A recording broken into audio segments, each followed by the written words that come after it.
एक ऐसा प्लेन जो साल 1955 में उड़ान भरता है और उसकी लैंडिंग पूरे 37 सालों बाद 1932 में होती है। हमारी कहानी शुरू होती है 2 जुलाई साल 1955 से।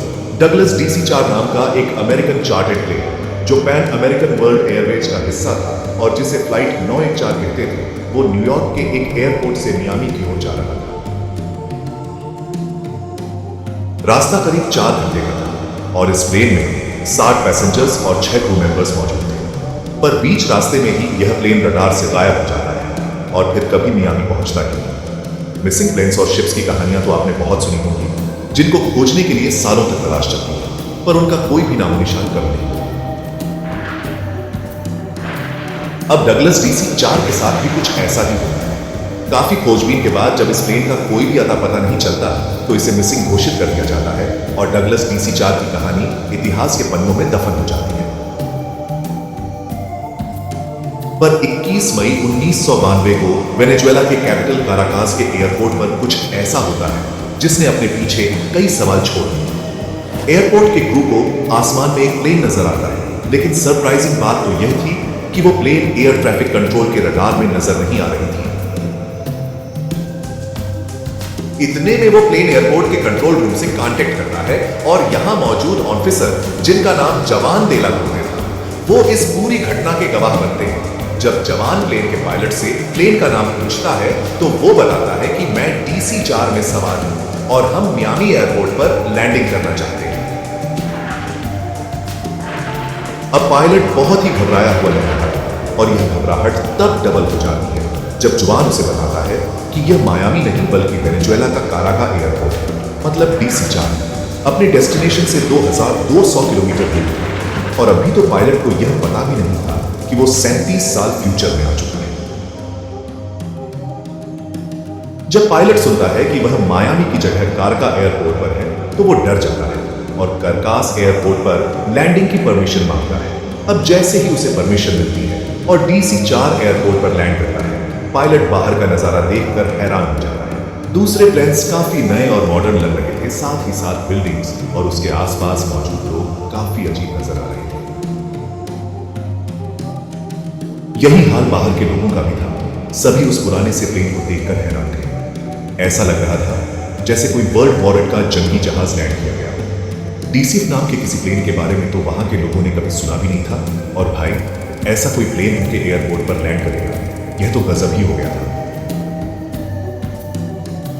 जब एयरपोर्ट की ट्रैफिक कंट्रोल टीम पायलट से बात करती है तो पायलट को यह पता चलता है कि वो साल 1992 में आ चुका है। और भाई एयरपोर्ट के लोग भी यह सुनकर हैरान थे कि जिस प्लेन को वो अपने सामने देख रहे हैं वो 37 साल पहले साल 1955 में टेक ऑफ हुआ था। अब इतना सुनते ही पायलट हैरान परेशान हो जाता है और तुरंत वहां से टेक ऑफ करने का फैसला लेता है। अंतिम बार जब वो वहां से रवाना हो रहा था तब उसके हाथ में एक फाइल थी जिससे एक कागज का टुकड़ा नीचे जमीन पर गिर जाता है और फिर वो प्लेन टेक ऑफ कर लेता है। इसके बाद डगलस DC अब कहां गया ये मिसिंग? आज तक ना तो ये मायामी पहुंचा और ना ही इसमें बैठे किसी पैसेंजर का पता चल पाया। वो कागज जिसे पायलट अपने पीछे छोड़कर गया था वो असल में एक कैलेंडर था, वो भी साल 1955 का, जो यह साबित करता है कि यह घटना 100% सच थी। लेकिन अगर ऐसा है तो साल 1955 में निकला प्लेन 37 सालों तक रहा था। और क्या डगलस DC-4 ने टाइम ट्रेवल किया? अब देखो, अगर इसने टाइम ट्रेवल किया था तो रियल वर्ल्ड में ऐसा सिर्फ 2 ही तरीकों से पॉसिबल है। पहला तब जब कोई ऑब्जेक्ट ब्लैक होल के बेहद करीब पहुंच जाता है, और दूसरा जब वो लाइट की स्पीड को मैच कर देता है।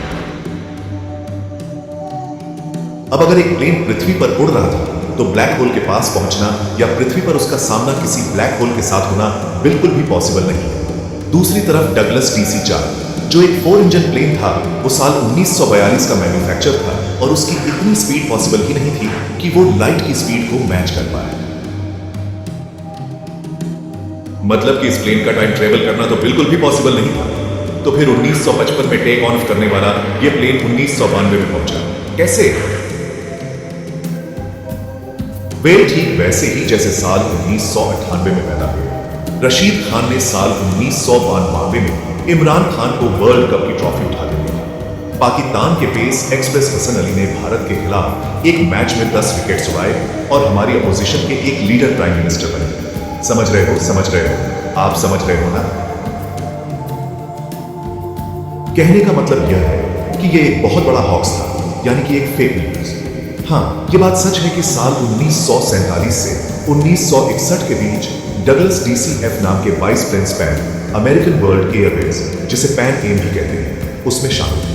पर फ्लाइट लाट 914 नाम का कोई भी प्लेन एग्जिस्ट नहीं करता। 2 जुलाई 1955 को ना ही कोई ऐसी फ्लाइट न्यूयॉर्क से मायामी की ओर गई।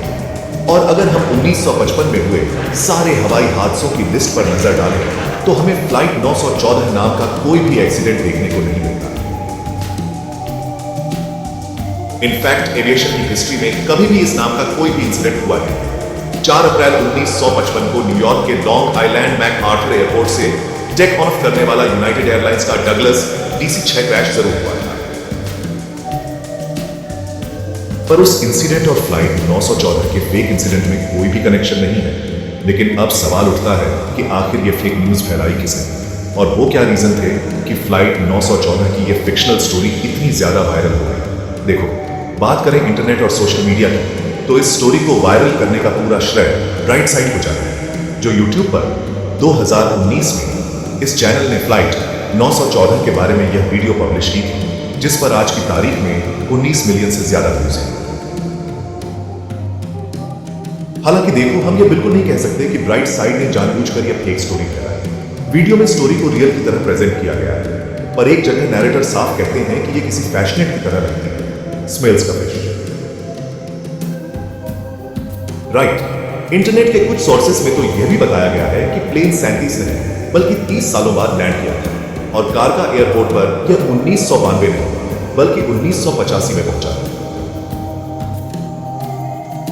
लेकिन आखिर इस पूरी फेक न्यूज का रियल ओरिजिन कहां से हुआ है?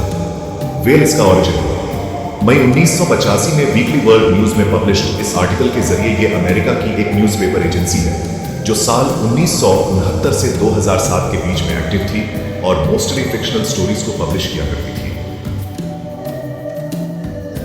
अब अगर हम इसी दिन के न्यूज़पेपर में पब्लिश दूसरे आर्टिकल्स को देखें तो उसका टाइटल है स्टारशिप किडनैप टॉप साइंटिस्ट। अब यहां इलन मस्क के स्टारशिप की बात नहीं चल रही है, वो तो अभी बनकर तैयार भी नहीं हुआ है। मुझे क्यों तोड़ा? दरअसल इस न्यूज़पेपर में एक स्टोरी बताई गई है जहां कुछ वैज्ञानिक माउंटेन्स के एरिया में घूमने जाते हैं और वहां उन्हें हवा में उड़ता एलियंस का एक विमान दिखता है जिससे रेड, येलो और ग्रीन लाइट आ रही थी। यह विमान साइंटिस्ट को किडनैप कर लेता है और फिर कुछ समय के बाद वो नेपाल में मिलते हैं। मतलब भाई, ऐसा तो कभी कुछ हुआ ही नहीं है। अब यार, मजे की बात यह है ना कि वीकली वर्ल्ड न्यूज ने इस आर्टिकल को एक नहीं बल्कि 2 बार पब्लिश किया। पहला आर्टिकल ये है और दूसरा आपके सामने ये था, और दोनों ही आर्टिकल में आप गौर से देखोगे तो इस पूरी घटना के विटनेस ट्रैफिक कंट्रोलर जुआन देला, कोर्टाडो स्टॉक इमेजेस है और इनका डगलस DC-4 या कारगा एयरपोर्ट से कोई भी लेना देना नहीं है।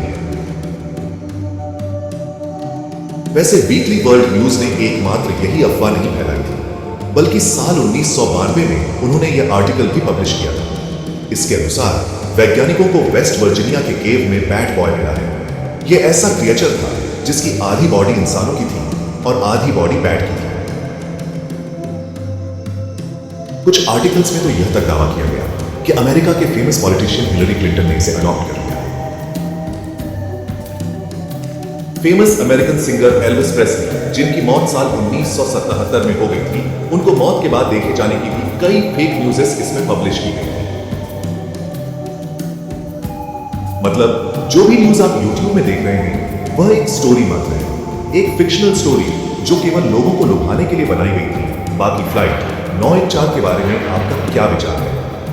नीचे कमेंट सेक्शन में लिखकर जरूर बताना। वीडियो पसंद आया तो इसे लाइक करने के साथ साथ अपने फ्रेंड्स के साथ जरूर शेयर करना। अगर आप ऐसे ही और फिक्शनल स्टोरीज को एक्सपोज करना चाहते हो तो नीचे कमेंट सेक्शन में लिखकर जरूर बताना। अगर आपके कमेंट्स ज्यादा हुए तो मैं डेफिनेटली इस सीरीज को आगे बढ़ाऊंगा। दोस्तों, अगर आप नए हो चैनल पे तो इस चैनल को सब्सक्राइब करने के साथ साथ नोटिफिकेशन बेल ऑन कर देना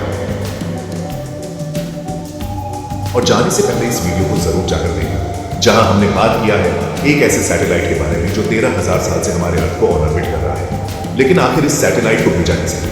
पहले इसकी डिस्कवरी तो सर निकोला टेस्ला ने की थी, लेकिन इसे भेजा किसने था 13,000 साल पहले? और आखिर क्यों? इसका पर्पस क्या है? जानने के लिए यहां पर क्लिक करके देखना। बहुत ही इंटरेस्टिंग वीडियो है, सच में मजा आ जाएगा। मैं मिलता हूं आपको नेक्स्ट एपिसोड के साथ, तब तक के लिए बाय, जय हिंद।